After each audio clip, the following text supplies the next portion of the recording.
देर रात 1:05 से रात के 1:30 बजे के बीच भारतीय सेनाओं ने पाकिस्तान ऑक्यूपाइड कश्मीर और पाकिस्तान के पंजाब के अंदर घुसकर 9 आतंकी ठिकानों को निशाना बनाया है। अब से थोड़ी देर पहले भारत ने प्रेस कॉन्फ्रेंस में जो जानकारी दी, जल्दी से उसके मेन पॉइंट समझ लीजिए।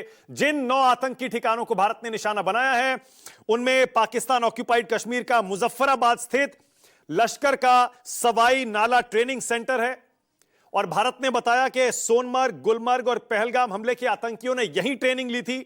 यह वीडियो भी आप देख सकते हैं। इस प्रेस कॉन्फ्रेंस में यह वीडियो बाकायदा 1.5-2 मिनट का प्ले करके दिखाया गया सबूत के तौर पर।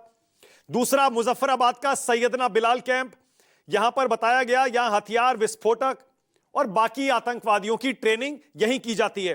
फिर कोटली का लश्कर का गुरपुर कैंप। अब भारत ने बताया कि 2023 में 2 साल पहले पुंछ में जो श्रद्धालुओं पर हमला हुआ था उसके आतंकियों ने यही ट्रेनिंग ली थी। फिर भिंबर का बरनाला कैंप, यहां भी ट्रेनिंग कराई जाती है। कोटली का अब्बास कैंप, यह एलओसी से करीब 13 किलोमीटर दूर है, यहां भी फिदायीन ट्रेनिंग दी जाती है। फिर सियालकोट का सरजल कैंप है। मार्च 2025 यानी इसी साल 2 महीने पहले पुलिस जवानों की जो हत्या आतंकवादियों ने की थी, उन्होंने यही ट्रेनिंग ली थी। फिर सियालकोट का हिजबुल महमूना जाया कैंप, पठानकोट हमला बताते हैं यहीं से प्लान किया गया था। फिर मुरीदके का मरकज तैयबा कैंप है। भारत ने बताया कि अजमल कसाब और डेविड कोलमन हैडली ने यही ट्रेनिंग ली थी। फिर उसके बाद मरकज सुभान अल्लाह भावलपुर जैश का हेडक्वार्टर है। अब पता ही है आपको, यह अब था कहना चाहिए, हेडक्वार्टर था जिसे भारत ने तबाह कर दिया है। यहां पर आतंकवादियों को रिक्रूटमेंट किया जाता था, ट्रेनिंग दी जाती थी और अक्सर बड़े बड़े अफसर पाकिस्तानी सेना के यहां पर आया करते थे। अब भारत ने जो स्ट्राइक्स की हैं उनके वीडियो, उनकी तस्वीरें आपकी टीवी स्क्रीन पर। ये सारे वीडियो भारत ने जारी नहीं किए हैं। ये वो वीडियो हैं जो पाकिस्तान के अलग अलग इलाकों से जहां जहां हमले हुए वहां से वायरल हो रहे हैं सोशल मीडिया पर। वहां के आम लोग ये वीडियो बनाकर सोशल मीडिया पर डाल रहे हैं। अब कोई शक शुबा नहीं रह जाना चाहिए कि भारत ने बिल्कुल पाकिस्तान में घुसकर आतंक के हेडक्वार्टरों को निशाना बनाया है। अब जल्दी से आपको मैं अपने सहयोगी आसिफ सुहाव के पास ले चलता हूं। आसिफ, आपको पता ही है जम्मू कश्मीर की सारी गतिविधियों पर नजर रखते आए हैं। आसिफ, जरा जल्दी से मुझे आपके पास क्या जानकारी है ये बताइए, और ये कैंप्स जहां जहां टारगेट किया भारत ने, ये किस लिए इंपॉर्टेंट है? आसिफ।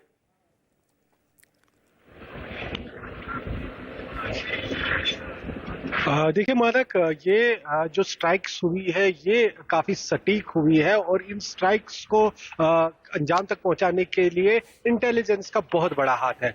ये इंटेलिजेंस ही भारत की है जिसने ये पूरे कैंप्स के बारे में जानकारी इकट्ठा की, कहां पर किन आतंकियों को ट्रेन किया जाता है, कौन से कैंप में फिदायीन तैयार किए जाते हैं और कौन से कैंप में जो इंटरनेशनल तरह के जो बड़े आतंकी है, जिस तरह से मुंबई हमले या कसाब जैसे और डेविड हेडली जैसे लोग हैं, उनको कहां पर ट्रेन किया जाता है। ये सारी जानकारी जुटाने के बाद इन कैंप्स में अभी कौन कौन से आतंक के हैंडलर्स और कौन कौन से बड़े कमांडर्स मौजूद है, ये सारी जानकारियां जुटाने के बाद आखिरकार फिर भारतीय सेना और वायुसेना ने इन पर स्ट्राइक किया और वो भी सटीक स्ट्राइक किया, जो तस्वीरों में हम साफ देख पा रहे हैं कि किस तरह से ये कैंप सारे तबाह हो गए हैं। तो एक तरह से अगर हम देखें तो एक जो लश्कर तैयबा, जैश ए मोहम्मद और हिजबुल मुजाहिदीन है, उनकी इन स्ट्राइक्स के बाद माना जाना चाहिए कि उनकी कमर टूट चुकी है। वो यहां पर बिल्कुल पस्त हो गए हैं क्योंकि उनका जो हेडक्वार्टर्स है उन पर टारगेट करने के बाद उन्हें ध्वस्त कर दिया गया है और वहां पर उनको कितनी क्षति पहुंची है, कितने उनके जो टॉप ब्रास कमांडर्स से लेकर हैंडलर्स है जो कश्मीर घाटी में, जम्मू के इलाकों में हमला करने वाले आतंकियों को हैंडल करते थे, उन्हें पूरी डायरेक्शन देते थे, वो सारा नेटवर्क जो है तबाह हो गया है। यहाँ ना केवल इन टॉप मिलिटेंट कमांडर्स जो आतंकी कमांडर है ना उन्हें मार गिराया गया है, बल्कि यहाँ जो उनका साजो सामान था वो भी इन स्ट्राइक्स में तबाह हुआ है। यानी दोहरी मार लगी है आतंकवाद के पूरे इंफ्रास्ट्रक्चर को, जो पाकिस्तान कब्जे वाले कश्मीर से लेकर पाकिस्तान के पंजाब इलाके तक फैला हुआ था। और आज की स्ट्राइक्स इसलिए भी महत्वपूर्ण हो जाती है क्योंकि पीओके से बाहर निकलकर पंजाब इलाके में वहां पर मारा था जहां पर आतंकियों ने सोचा भी नहीं होगा, क्योंकि हेडक्वार्टर उन्होंने वहां पर बावलापुर और मुरीद के में रखे हुए थे। जो जैश का हेडक्वार्टर है उसे तबाह करना अपने आप में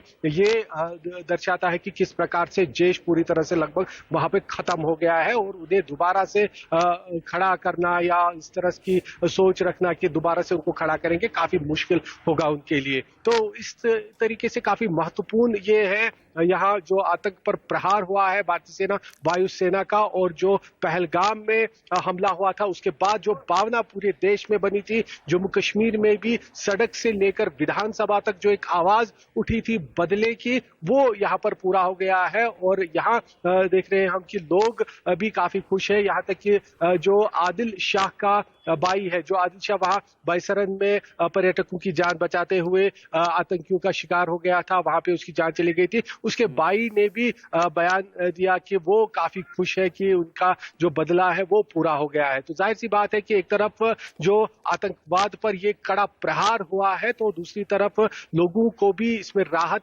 हुई है। और जो लगातार यहाँ जम्मू कश्मीर में हम देख रहे थे कि जैश ए मोहम्मद से लेकर लश्कर ए तैयबा अलग अलग नामों से TRF हो या PACAF हो, पीपल्स एंटी फासिस्ट फ्रंट, जो नए नामों के साथ कश्मीर टाइगर नए नामों के साथ ये ऑपरेट करते थे, वो अब फिलहाल यहाँ पर उस पर थमता हुआ नजर आ रहा है। इन कार्रवाइयों के बाद जरूर आतंकी कमर टूट चुकी है और आने वाले समय में इसका जरूर फायदा जम्मू कश्मीर में देखने को मिलेगा। और जो आतंकवाद वहां पर पनप रहा था उन्हें भी अब इस बात का अंदाजा हो गया है कि जो भारतीय सेना वायुसेना की नजर है वो न केवल पाक कब्जे वाले कश्मीर में बल्कि पाकिस्तान तक उन सभी ठिकानों पर है जहां सब भी आतंकवाद को फैलाने की कोशिश की जा रही है या आतंकवाद को बढ़ावा देने की कोशिश की जा रही है। लेकिन अब इन स्ट्राइक्स के बाद हम देख रहे हैं कि जो बौखलाहट है वो साफ नियंत्रण रेखा के इलाकों में नजर आ रही है। जम्मू कश्मीर में पुंछ मेंढर से लेकर उत्तरी कश्मीर के कुपवारा और बारामूला के उड़ी में लगातार पाकिस्तान की तरफ से युद्धविराम का उल्लंघन अब किया जा रहा है। न केवल मोर्टार बल्कि बड़े हथियार आर्टिलरी फायरिंग की जा रही है, जिसके चलते कई सारे जो रिहायशी मकान हैं उन्हें कुपवारा में पुंछ में नुकसान पहुंचा है। करीब 10 लोगों की पुंछ में जान चली गई है, 50 से अधिक लोग बताया जा रहा है कि घायल है।